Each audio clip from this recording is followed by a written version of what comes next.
Muy buenas tardes con todos los presentes. Espero todos se encuentren muy bien. Hoy damos inicio a nuestro tercer día de este conversatorio y pues para esto contamos con Fiorella. Fiorella Villegas, ella ya se encuentra en sala. Fio, muy buenas tardes. Espero que estés súper bien, todo tranquilo te esté yendo. Bueno, comenzamos para dar un pequeño contexto de Fiorella. Fiorella es médica en formación. Ella se encuentra, un momentito, por favor.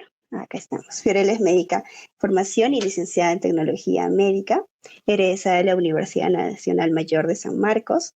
A la vez es coordinadora en LUMA y pertenece también a esta iniciativa, IPEMA.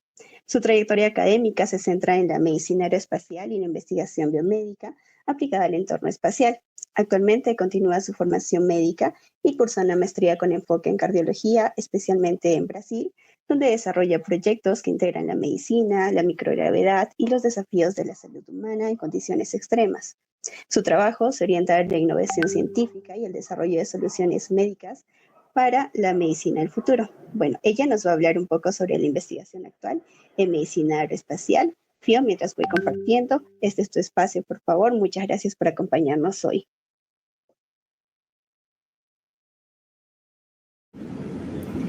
Mari, muchísimas gracias. Quiero comenzar deseándoles a todos unas buenas noches, ¿no? Agradezco enormemente la presencia de todos ustedes en esta ponencia que me convoca una vez más pues, para poder hablar sobre un tema súper importante de la medicina aeroespacial. Realmente la medicina aeroespacial de la hora pues, es impulsionada por más agencias espaciales, además de NASA, JAXA, la Agencia Aeroespacial Europea, y bueno, ha evolucionado básicamente para un enfoque multidisciplinar que combina pues fisiología humana, biotecnología y medicina transnacional. En este contexto, pues, las líneas actuales de investigación se centran en poder comprender pues, los cambios ocasionados por diferentes factores ambientales que implique el espacio, y una vez que conseguimos entender eso, pues poder desarrollar contramedidas eficaces para misiones de larga duración, como las futuras misiones a Marte o a la Luna.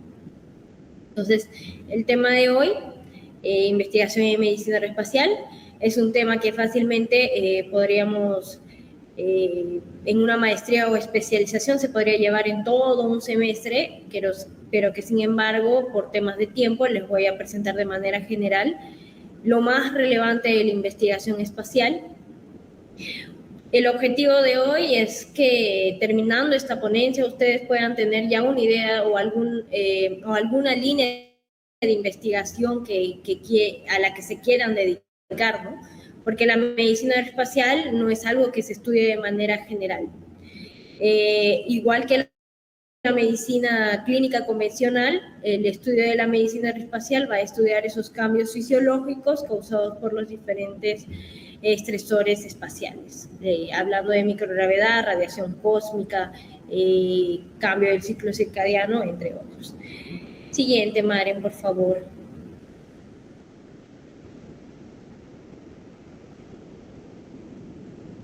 ¿Me avisas si cambió? Porque para mí no ha cambiado.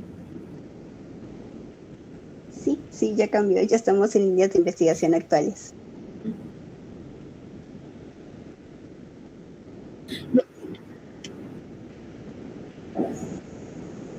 Complicado, para mí no cambió. Bueno, pero no hay problema. Ya, ahora sí cambió. ¿Puedes ir una diapo más, Maren, por favor?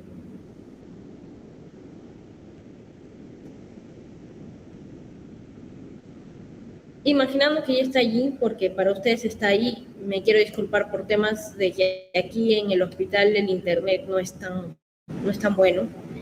Entonces, vamos a comenzar con la matriz de nuestro organismo. La primera línea de investigación pretende estudiar todo lo que es la neurociencia, la cognición, el comportamiento, y todo ser vivo en realidad que nace desarrolla la neuroplasticidad. La neuroplasticidad cerebral, valga la redundancia, ¿no? Si no tenemos entendido, la neuroplasticidad es la capacidad del cerebro de adaptarse al ambiente Y bueno, existen estudios como el DTI cerebral, que es el Diffusion Tensor Imaging, que es una técnica avanzada de resonancia magnética que permite estudiar cómo se organiza y se conectan las neuronas, por ejemplo, y que pretende básicamente demostrar que la microgravedad puede inducir procesos de neuroplasticidad a través de cambios en las conexiones neuronales, y que particularmente esto se va a dar en áreas específicas relacionadas al equilibrio, como la región vestibular, la visión, la propiocepción, que es la posición del cuerpo.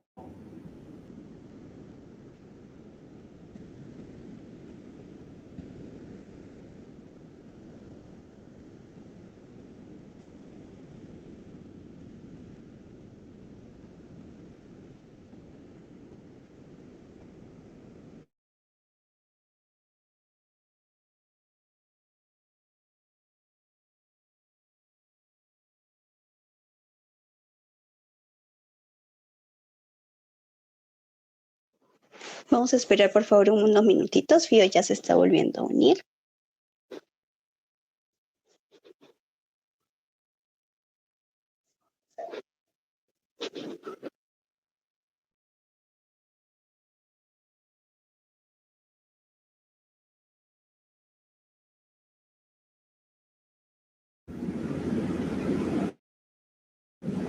Mari, ¿me estás viendo o escuchando? Sí, ahora sí te escuchamos. Ajá, tal vez si probamos sin la camarita pueda entrar un poquito mejor la señal por esta vez.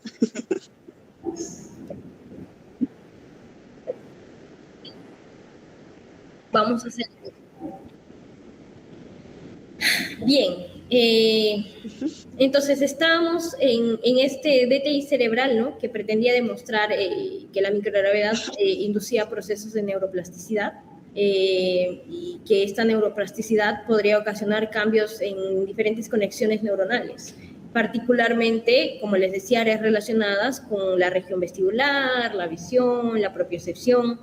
Ahora, la ausencia de un eje gravitacional estable, que es el que tenemos aquí en la Tierra, según las investigaciones, obliga al sistema nervioso central a poder reorganizar sus referencias espaciales. Cuando yo hablo de referencias espaciales me refiero a arriba, abajo, izquierda, derecha. Otra de las tantas investigaciones dentro de esta línea de investigación es la ALTEA, que es una de las investigaciones que sugiere posibles efectos acumulativos de la radiación y la microgravedad sobre el sistema nervioso central. Esto plantea básicamente una neurodegeneración a largo plazo, y desde el punto de vista conductual, que yo creo que es el área que más es estudiada, además de la línea del sistema musculoesquelético, es el punto de vista conductual, ¿no? Que es, por ejemplo, investigaciones como astrosalud mental permiten identificar alteraciones en el estado de ánimo, en el estrés, en el rendimiento cognitivo, que son aspectos críticos en el aislamiento prolongado, cuando se habla de misiones de larga duración y de larga trayectoria. Ahora, dentro de esta tabla también hablamos sobre el sistema cardiovascular, que es el área donde yo me estoy realizando y donde actualmente tengo algunos proyectos en andamiento. Y bueno, el sistema respiratorio. Para mí, el sistema cardiovascular y el sistema respiratorio son áreas que representan el sostén vital del ser humano. El sistema cardiovascular y microgravedad, para darles una base, en términos generales, experimenta una redistribución de fluidos hacia la región cefálica. Inicialmente, ¿qué provoca esta redistribución? Aumento del retorno venoso, aumento del gasto cardíaco, pero que sin embargo, cuando existe ya esta adaptación y está un buen tiempo a bordo, los astronautas a bordo en el ISS, por ejemplo, ya va a producir una disminución del volumen plasmático y, por ejemplo, una disminución del gasto cardíaco. Eso, toda esa redistribución, esa nueva adaptación que tiene que tener el sistema cardiovascular y todo, va a generar diferentes patologías como atrofia, aterosclerosis, trombosis.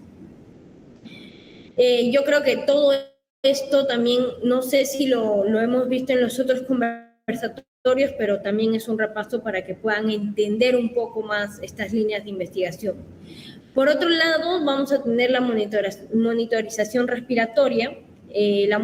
¿Qué hace la monitorización respiratoria? Esta permite evaluar la interacción entre la ventilación y la perfusión. Y en microgravedad, muy diferente de lo que todos podamos pensar de que seguramente cambia y genera algún problema, alguna patología. Más que eso, lo que genera es uniformidad. Tanto la perfusión y la ventilación se vuelven más uniformes, se mejora la distribución del aire en la sangre y existen cambios leves en la mecánica y el control respiratorio. Todo esto converge en el CSISS, que van a analizar la autorregulación hemodinámica, el acoplamiento cardiorrespiratorio o el riesgo de la intolerancia ortostática cuando se retorna a la Tierra, ¿no?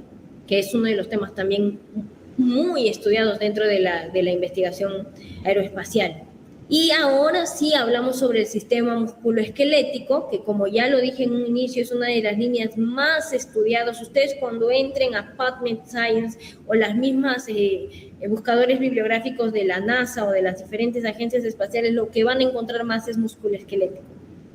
Debido a que el desacondicionamiento musculoesquelético es muy afectado por la microgravedad, por eso es que induce a la atrofia muscular, induce a la pérdida de densidad mineral ósea. Y existen investigaciones como ARED, que es un dispositivo que constituye la principal contramedida, junto con el ejercicio físico constante, para evitar esta consecuencia de estos efectos que produce la microgravedad en los astronautas, ¿no? Y actualmente el constante estudio de la cinética de ARED lo que busca básicamente es optimizar la carga biomecánica que se tiene, y también pues hay estudios como CARDEG, hay estudios como cartílago que también van a evaluar la degeneración articular, hablando de todo este sistema en términos generales, ¿no? Vamos a encontrar también la línea de investigación de biología celular, y que lo he unido junto con inmunología y genética, porque dentro de esta línea existen experimentos como Bonnema, como CCM, respuesta inmunitaria, ¿no? Que básicamente han encontrado alteraciones en la función de las células inmunes y han sugerido una inmunodepresión relativa. Y, por ejemplo, en cicatrización de heridas, yo recuerdo hace 3 años cuando hacía estas mismas exposiciones, uno de los grandes ejemplos que daba era sobre una caries, ¿no? Que aquí en la Tierra, una caries es algo tan simple como que mañana voy al odontólogo y lo puedo sanar, pero que en el espacio, debido a esta modificación en la cicatrización de heridas, esta lentitud, una caries podría llevar después a una sepsis y otras posibles patologías, ¿no? Y también se ha observado pues una modificación inestable en la angiogénesis. Ahora, desde el punto de vista molecular, Maren, ¿puedes pasar por favor a la siguiente diapositiva? Que básicamente es la tabla. Miren, yo he definido en estos aproximadamente 18, 19 líneas de investigación, pero es un montón de líneas de investigación que tiene NASA, solo NASA, y para hablar de otras agencias espaciales también demoraríamos, como les dije, todo un semestre. Pero desde el punto de vista molecular, se habla sobre el análisis del epigenoma, si recuerdan, el epigenoma libre de células, que permite pues evaluar los cambios en la expresión génica en tiempo real. Dentro de esta línea de investigación encontramos biotest, encontramos proyectos, experimentación en perfiles bioquímicos, ¿no? Que muestran realmente cambios hormonales, adaptaciones a un nuevo estado homeostático. Y vamos a pasar por causa del tiempo a la siguiente diapositiva para no alargar tanto. Maren, puedes pasar a la siguiente diapositiva. Ahí. Y aquí pues yo les he traído 2 artículos actualizados publicados por NASA, uno de ellos referente a los 20 avances científicos logrados en los 20 años a bordo de la Estación Espacial Internacional, y en el otro, los resultados revolucionarios de la ciencia en la Estación Espacial Internacional en el año 2023, que es el más actual que he encontrado hasta el momento. El primer artículo destaca investigaciones de enfermedades como Alzheimer, como Parkinson, cáncer, asma, enfermedades cardíacas. También se han desarrollado fármacos en estos 20 años mediante cristales de proteínas para el tratamiento de enfermedades como cáncer, enfermedades periodontales, de las cuales ya estaba mencionado antes, y una enfermedad que es muy conocida aquí también, que es la distrofia muscular de Duchenne. ¿Qué pasa con estos cristales? Quiero que entiendan eso. Los cristales, cuando son cultivados en la tierra, infelizmente se ven afectados por la gravedad. ¿Qué pasa? Se altera la alineación molecular de estos cristales.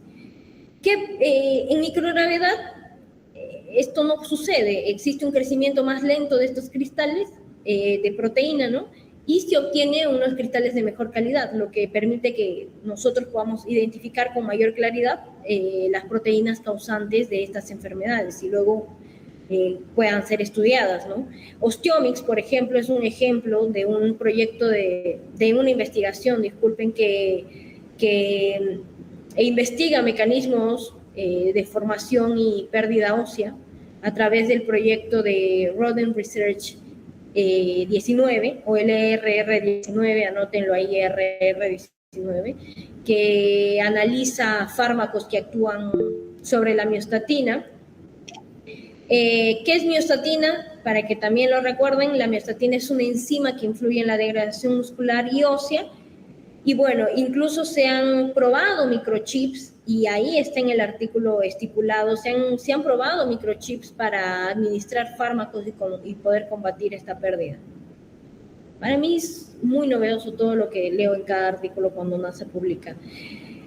Por otro lado, también tenemos, recordamos, ¿no?, que las estancias prolongadas a bordo de la ISS han viabilizado la comprensión sobre cómo cambia el cuerpo en la microgravedad, que es lo que estudia la medicina aeroespacial, ¿no? Y esta viabilidad ha alcanzado una perspectiva ambiciosa de poder pensar en un futuro hábitat en Marte, por ejemplo, o en el actual Artemis 2, que es un viaje a la Luna.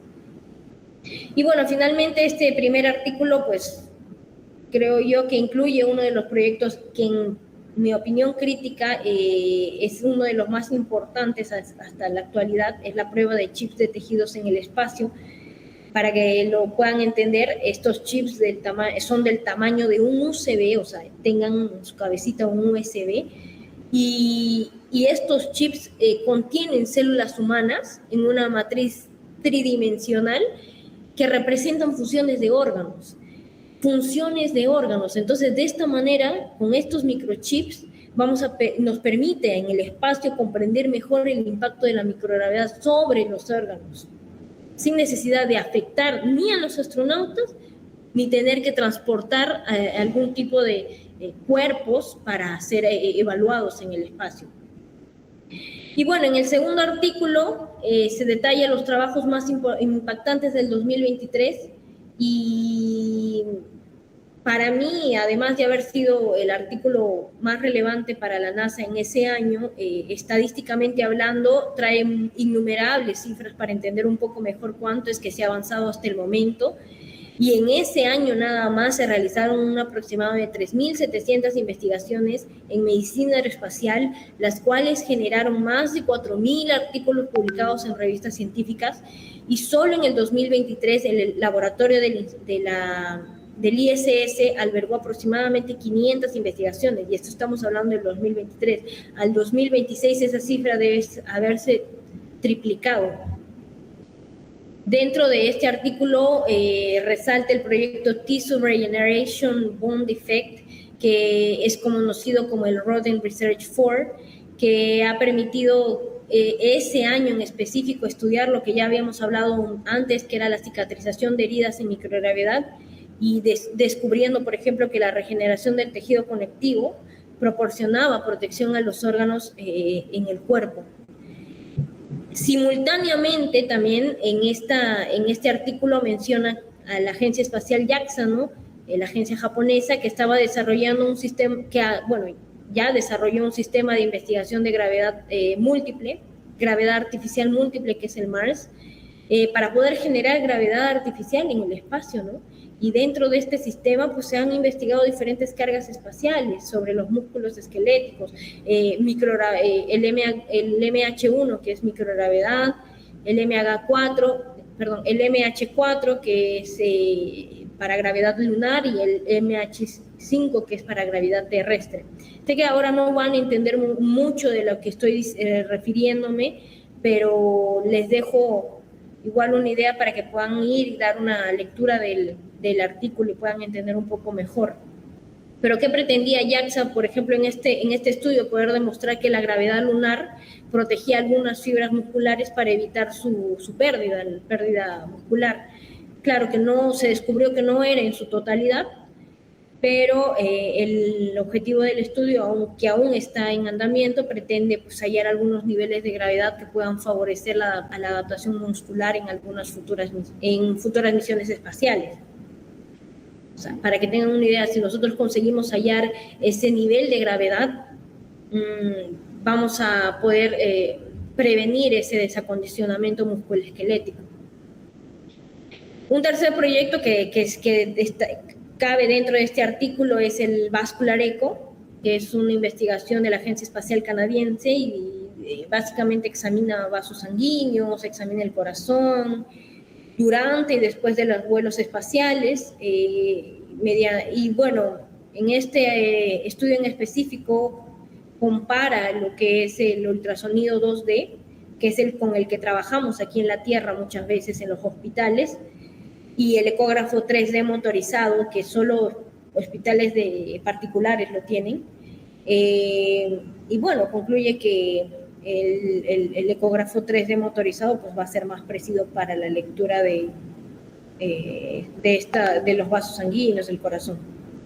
Y bueno, finalmente, como último estudio dentro de este artículo, la Agencia Espacial Europea realiza el Brain DTI, que ya lo mencioné en un inicio también. Incluso les traigo una foto más adelante donde se analiza la adaptación cerebral a la ingravidez. Se observa que después de las resonancias magnéticas antes y después del vuelo, cómo el cerebro sugiere cambios funcionales, cómo el cerebro se adapta al ambiente espacial. Siguiente slide, Maren. Y vamos a entrar rápidamente a los experimentos en microgravedad. Siguiente, Maren, por favor. Bueno, esta es una tabla, yo decidí sintetizarlo. Son muchos, como vuelvo a repetir, son muchísimos. Aquí les traigo los 9 más destacados, a mi opinión crítica. Sin embargo, todo lo que ya hemos hablado hasta el momento en realidad tiene mucho que ver con esta sección, así que espero no estar repitiendo eso, puedan entenderlo, ¿no? Vamos a empezar entonces con los biosfosfonatos. Los astronautas, para que tengan una idea, pueden perder entre el 1 al 2% de la densidad ósea al mes, incluso haciendo ejercicios. Y esto además aumenta el riesgo de cálculos renales por exceso de calcio en orina. Entonces, ¿qué hace la NASA? La NASA investiga biofosfonatos como alendronato, es un biofosfonato usado para la osteoporosis, que puede prevenir la pérdida ósea en el espacio, puede ayudar a mantener la resistencia ósea y disminuye complicaciones renales. La idea de este fármaco es que sea tomado antes y durante el vuelo, ¿no? Y que sea, bueno, en este caso el estudio fue comparado con un grupo control, donde todos los astronautas fueron medicados y bueno, se demuestra que además este biofosfonato, además de prevenir este efecto en misiones de larga duración, en la Tierra podría ser aplicado para pacientes inmovilizados, pacientes con lesiones medulares, pacientes con osteoporosis. Voy a mostrarles una imagen, por ejemplo, de esto. Maren, por favor, siguiente. ¿Qué son las zonas blancas? Esa es una imagen de cadera. Las zonas blancas son las regiones de interés de esta investigación que realizó la NASA con biofosfonatos. Estas regiones de interés son áreas específicas que los investigadores seleccionaron para poder medir la precisión de la densidad ósea trabecular y lo que permitía poder detectar la pérdida ósea inducida por la microgravedad. Un antes vemos cómo es mínimo y un después cómo es relativamente considerable. Siguiente diapositiva, Maren, por favor. Aquí vuelvo a traer la tabla para poder pasar a EDOS.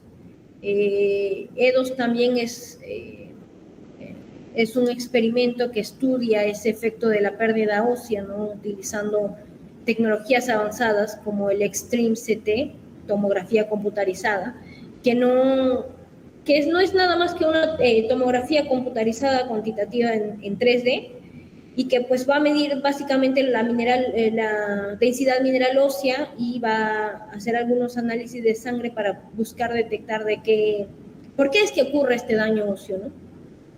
Siguiente diapo, Mari. Y en esta imagen yo les traigo el EDOS. En realidad este no es el EDOS, para que tengan entendido, es el nombre del proyecto. Esta imagen es el equipo de tomografía computarizada del Extreme, que es relativamente pequeño para que pueda pues ser transportable dentro a bordo de las tripulaciones, ¿no? Siguiente, Maren, por favor. También antes de pasar a la siguiente, recordar que además de que los astronautas pierdan masa, también pierden fuerza muscular. Entonces, hay un experimento que estudia esto, que es el biopsy, que estudia cómo la microgravedad afecta nuevamente el músculo esquelético, pero especialmente se enfoca en la pantorrilla. Entonces, a través de biopsias musculares, como biopsias musculares del gastrocnemio y del sóleo, antes y después del vuelo espacial, miden la fuerza y la potencia pues, muscular. También miden la estructura celular y proteínas claves como la miosina para poder entender esta atrofia y el porqué de los cambios en las fibras musculares, el porqué de los cambios en los mecanismos que causan la debilidad y el daño en la musculatura. Siguiente diapo, Mare, por favor. Y el Sarcolab, el proyecto, no traigo una imagen de biopsy porque NASA no lo comparte para todos, pero este proyecto Sarcolab es un proyecto que estudia el músculo sóleo, así como el biopsy estudiaba el gastrocnemio. Este proyecto Sarcolab estudia el músculo sóleo y su unión con el tendón de Aquiles. Recordemos que el sóleo es básicamente el músculo que soporta el peso corporal en la Tierra, ¿no?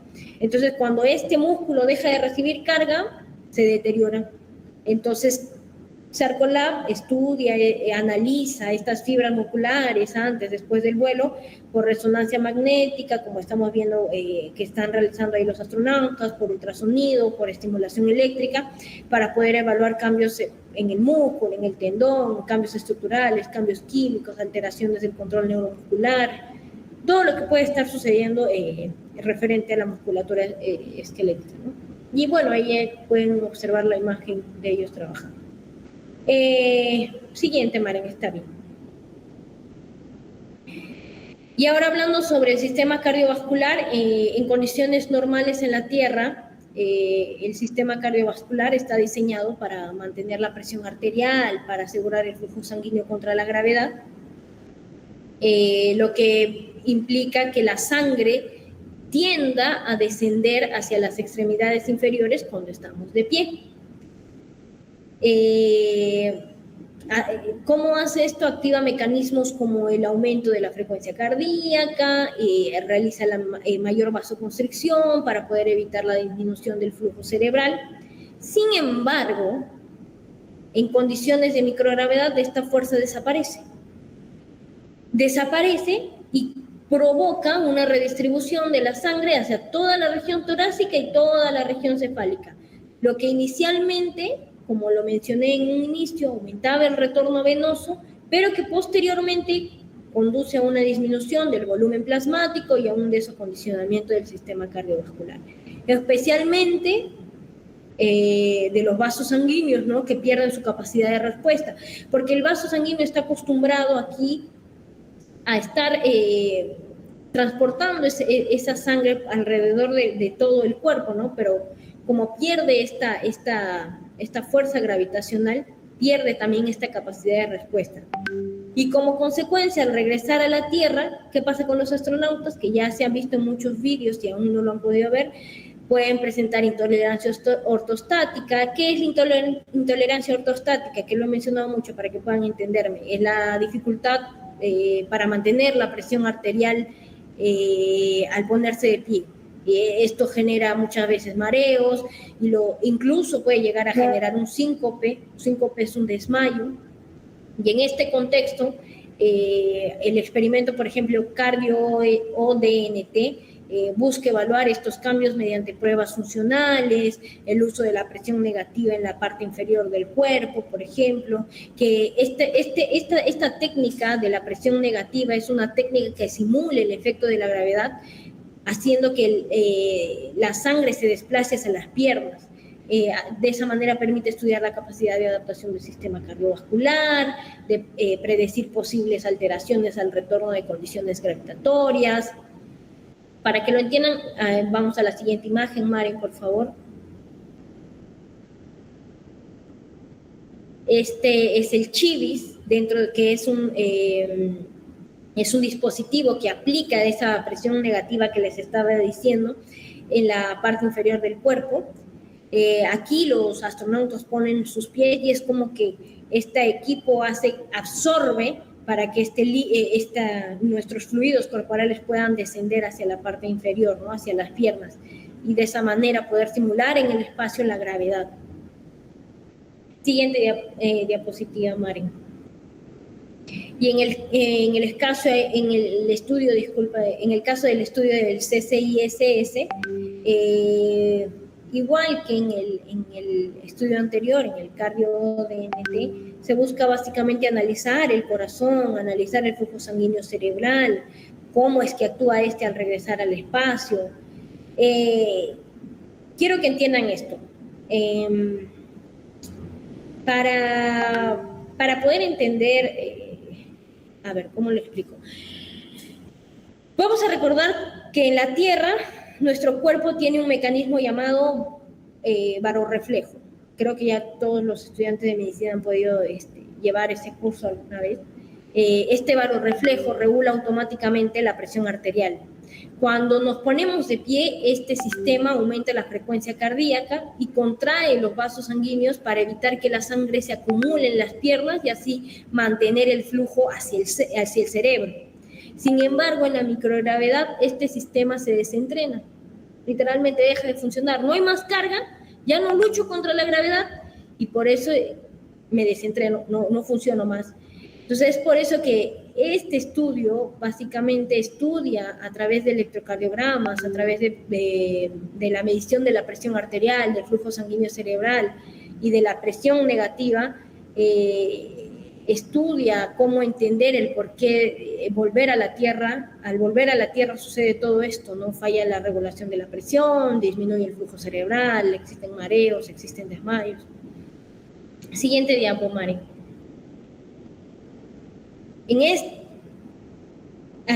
Y por ejemplo, en esta imagen observamos a un astronauta que está trabajando en la ISS durante el experimento del CCISS, ¿no? Y en esta imagen en específico él está utilizando el Continuous Blood Pressure Device, que es un dispositivo que permite medir la presión arterial de forma continua y en tiempo real, mientras que los datos también en tiempo real son registrados y analizados en una computadora y después en la Tierra monitorizados por un médico aeroespacial. Y básicamente este sistema es esencial para poder estudiar cómo se regula la presión arterial y el flujo sanguíneo cerebral. Siguiente diapo, Mari. Y aquí, ya casi terminando, los experimentos, el NeuroCog. Por otro lado, ¿no? Va a estudiar cómo el cerebro entiende la orientación, el movimiento en el espacio. En la Tierra, nuestro sistema nervioso usa varias referencias para orientarse, como la posición de nuestro cuerpo, la visión, la gravedad, que nos da un eje de arriba y abajo. Sin embargo, en el espacio esto desaparece, pues, y el cerebro debe adaptarse para orientarse y moverse a un entorno tridimensional. Es por eso que para ejecutar este proyecto los astronautas deben realizar tareas de realidad virtual, donde se mide su actividad cerebral a través de electroencefalogramas para determinar si el cerebro usa solo el cuerpo como referencia o si crea nuevas estrategias de adaptación o, en el peor de los casos, si se requiere mayor esfuerzo cognitivo, ¿no? Siguiente diapo, Maren. En la imagen que ven ahí se muestra el sistema NeuroCog, ¿no? Que es un dispositivo con máscara y túnel visual donde el astronauta coloca ahí la cabeza para poder recibir esos estímulos controlados desde un computador. Y este equipo, ¿no? Pues va a permitir estudiar cómo el cerebro procesa esa orientación y movimiento en el espacio. Siguiente diapo.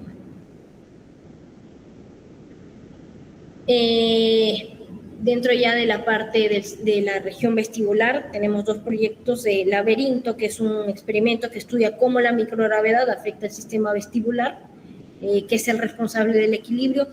Todos los estudiantes de medicina ya hemos llevado eso. El sistema vestibular se encuentra en el oído interno, ¿no? Y tiene dos componentes claves: los otolitos, que detectan la gravedad, y los movimientos lineales.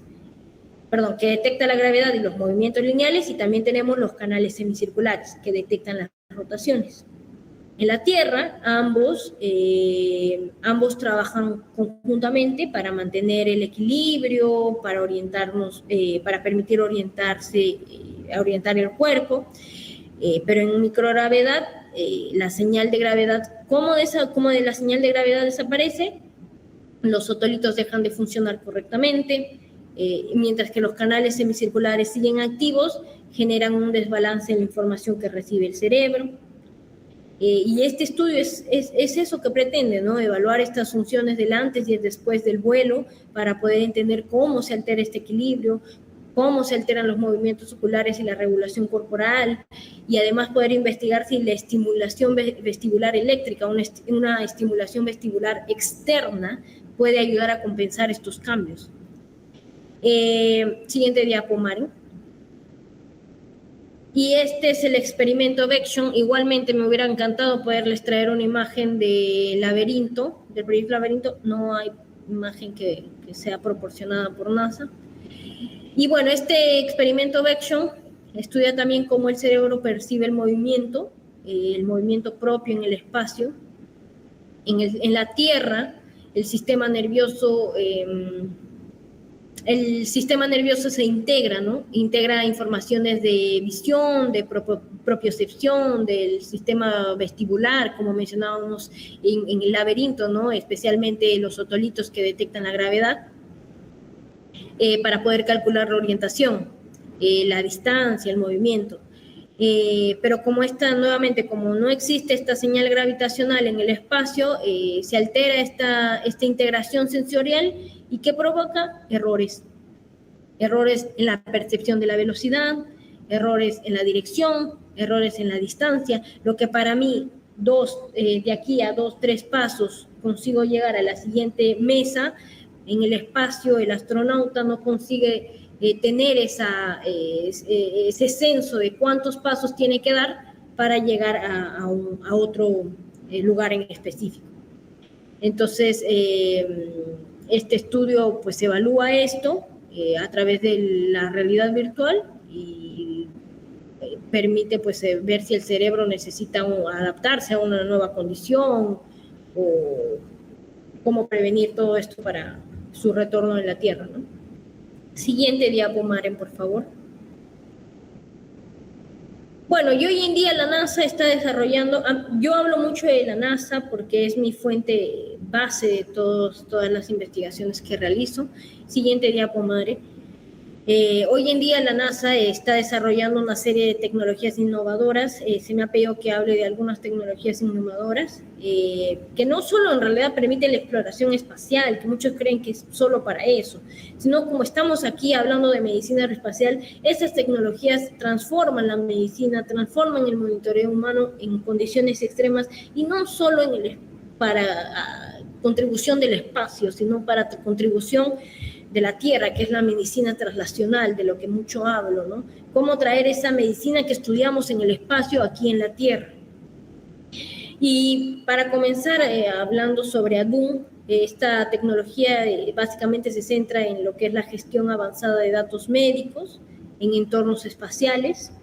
Podría decir que la importancia de ADUM radica en permitir que la integración y el análisis de la información fisiológica en tiempo real que es algo clave, ¿no? O sea, poder tener este monitoreo de los parámetros vitales del astronauta y que esto puede integrarse con el análisis de esta información fisiológica en tiempo real. Todo para que estos astronautas, cuando se encuentren lejos de la Tierra o no, que no están sin acceso a inmediato a hospitales, puedan tener un diagnóstico más rápido de algunas enfermedades que estuviesen atravesando en ese momento. Otra tecnología que es muy destacada es el EcoFinder 2, que es un sistema basado en ultrasonido portátil. Este dispositivo permite que los astronautas puedan realizar evaluaciones médicas internas sin necesidad de equipos voluminosos, como aquí observamos en el hospital, aquí en la Tierra. Y bueno, es particularmente útil, ¿no creen?, para el diagnóstico rápido en microgravedad, ¿no?, donde el acceso a imágenes como aquí en la Tierra, imágenes médicas tradicionales, es totalmente limitado. Hablando del ámbito del monitoreo continuo, también encontramos a Biomonitor, que es una tecnología que va a recopilar estos datos como frecuencia cardíaca, como actividad física, patrones de sueño, que son parámetros esenciales para poder entender cómo el cuerpo humano se adapta al ambiente espacial, ¿no? Y una vez entendido eso, poder prevenir esos riesgos para la salud durante misiones prolongadas. También NASA ha desarrollado un kit diagnóstico portátil para el análisis clínico. Integra múltiples sensores avanzados, permite analizar muestras como saliva, como sangre, como aliento, de manera mínimamente invasiva, que es lo que se necesita ahí en el espacio, ¿no?, que no se cuenta con un cirujano que va a abrir y cerrar el cuerpo humano así de rápido. Y bueno, este kit utiliza tecnologías como nanotubos de carbono, microfluidos, para poder detectar biomarcadores en tiempo real.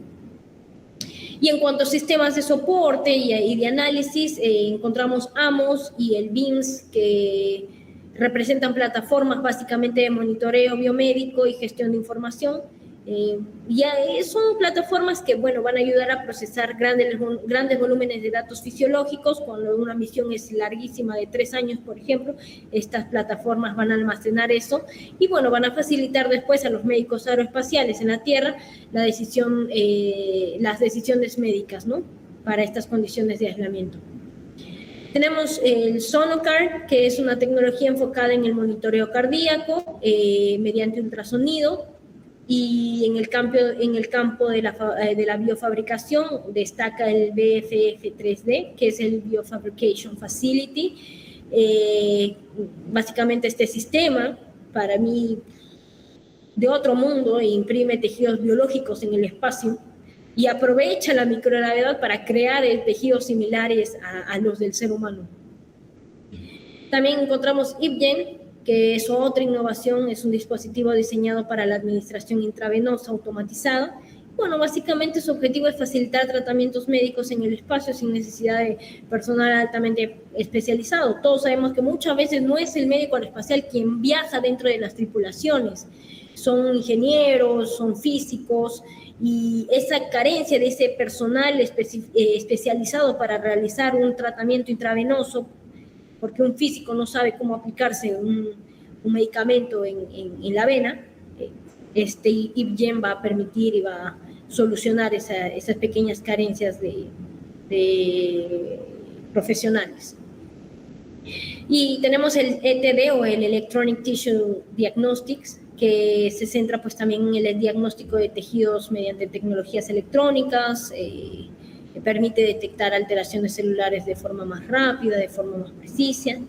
Y finalmente el NVSS, que es básicamente un sistema avanzado de soporte vital y monitoreo como muchos otros de las tecnologías que ya he mencionado anteriormente. Entonces, en conjunto, todas estas herramientas tienen aplicaciones directas en la Tierra, especialmente en entornos remotos, en entornos donde no llega mucho la medicina, por ejemplo, de emergencia,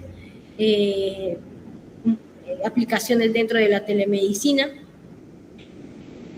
Siguiente diapo, Marín.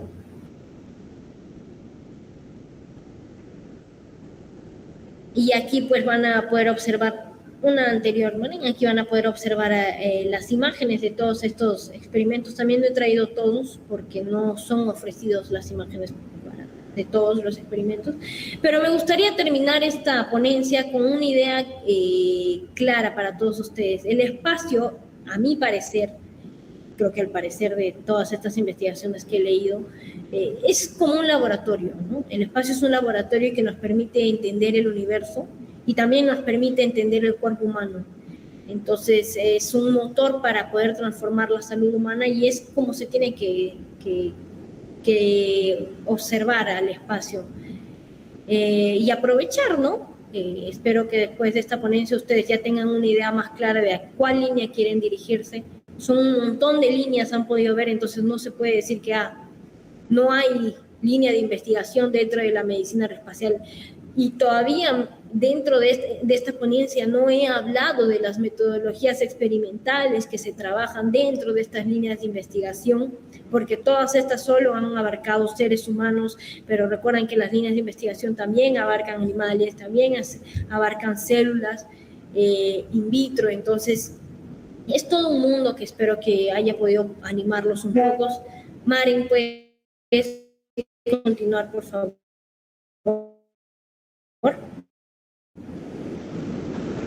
Entonces, básicamente es eso. Espero que les haya podido traer un poco más de información. Es una ponencia muy densa para hablar de investigación.